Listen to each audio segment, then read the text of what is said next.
দিনে আমার একটা ঘটনা ঘটেছে, তোমাদের শেয়ার করি। জন্মদিনের দিন সকালবেলা উঠে মানে খুব আনন্দ যে আজকে জন্মদিন। আমার সেলিব্রেশন হয় না জন্মদিনে, কিন্তু টুকটাক রান্না হয় বাড়িতে ভালো মন্দ। তো কেউ কিছু বলছে না, সকাল থেকে বেলা হয়ে গেল, দিয়ে মন খারাপ বসে রয়েছে। আমার বর বলছে না, আমার শাশুড়ি মা বলছে না, কেউ বলছে না। আমি ভাবলাম ভুলে গেছে, কিন্তু তো আমার শিক্ষক দিবসের দিন, জন্মদিন সবার মনে থাকার কথা। দিয়ে ঘরে বসে মন খারাপ করে বসে রয়েছে, দিয়ে বিরিয়ানির গন্ধ পাচ্ছি।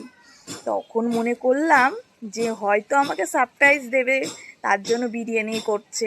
যাই রান্নাঘরের দিকে একটু টুকি মেরে আসি, কি কি করছে দেখে আসি। জল খাওয়ার নাম করে রান্নাঘরে গিয়ে দেখছি, ও মা, ফেনা ভাত রান্না করছে, আলু সেদ্ধ আর ফেনা ভাত। গন্ধটা ছিল তো পাশের বাড়ির থেকে, পাশের বাড়ি বিরিয়ানি রান্না হচ্ছে।